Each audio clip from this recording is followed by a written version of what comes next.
Nu er vi kommet til endnu en pris. Det er den, der hedder Uddannelsesprisen.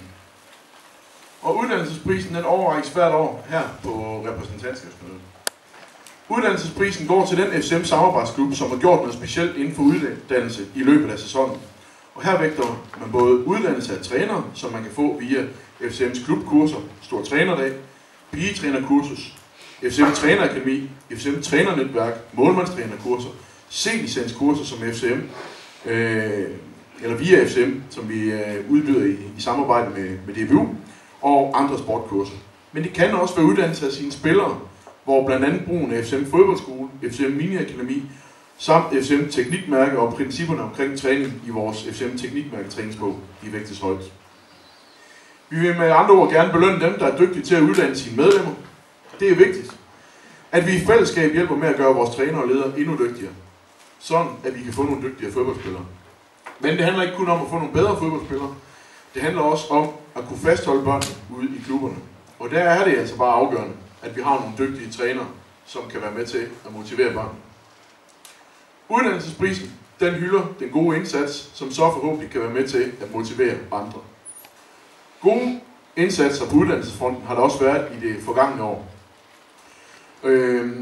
Og der er rigtig mange samarbejdsklubber, som har budt ind. Valget som årets modtager af uddannelsesprisen har derfor bestemt heller ikke været let. Men vi har valgt en klub, som ikke bare i det forløbende år har været aktiv på uddannelsesfronten, men som i FCM-regi har været det igennem flere år.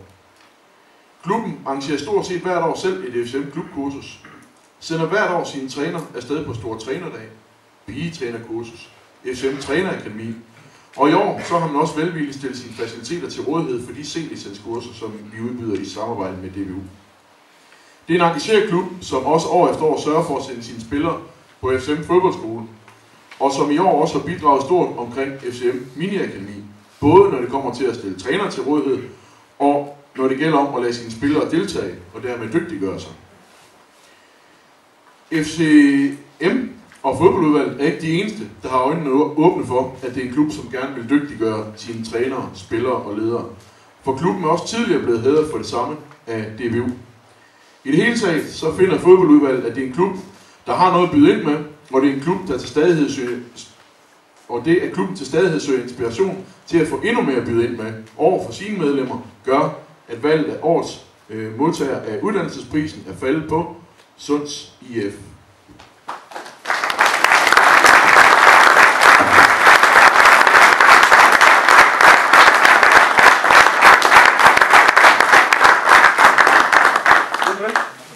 Vi har købt en buket blomster. Der er lidt til at hænge op ude i klubhuset derude. Og så har vi sådan 2 brøde ting her. Det er mål til en pandebane. Resten det står på en palle herovre, og det skal du på cyklen hjem.